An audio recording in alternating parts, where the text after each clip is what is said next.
Nicholas द्वितीय का जन्म 1868 में हुआ। बचपन से ही वो राजसी वैभव में पले, लेकिन एक समस्या थी, वो कभी जनता की तकलीफों को समझ ही नहीं पाए। 1894 में जब उन्होंने सत्ता संभाली, रूस एक विशाल साम्राज्य था, लेकिन गरीब जनता भूख और गरीबी से तड़प रही थी। 1904 से 1905 में रूस जापान युद्ध में हार ने जनता का भरोसा और तोड़ दिया। 1905 की ब्लडी संडे घटना ने क्रांति की चिंगारी जलाई, लेकिन निकोलस ने दबाने की कोशिश की। 1914 में जब प्रथम विश्व युद्ध शुरू हुआ, लाखों सैनिक मारे गए, अर्थव्यवस्था बर्बाद हो गई। 1917 में जनता सड़कों पर उतर आई और बोल्शेविक क्रांति ने राजशाही की जड़ों को हिला दिया।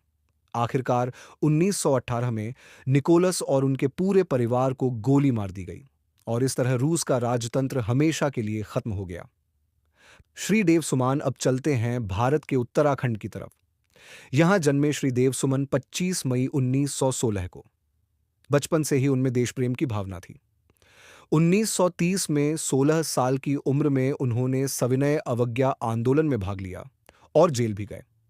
बाद में वो महात्मा गांधी से मिले और अहिंसा व सत्याग्रह को अपनी ताकत बनाया। सुमन ने टिहरी रियासत की जनता के हकों के लिए आंदोलन शुरू किया, लेकिन टिहरी दरबार ने उन्हें गद्दार करार देकर कैद कर लिया।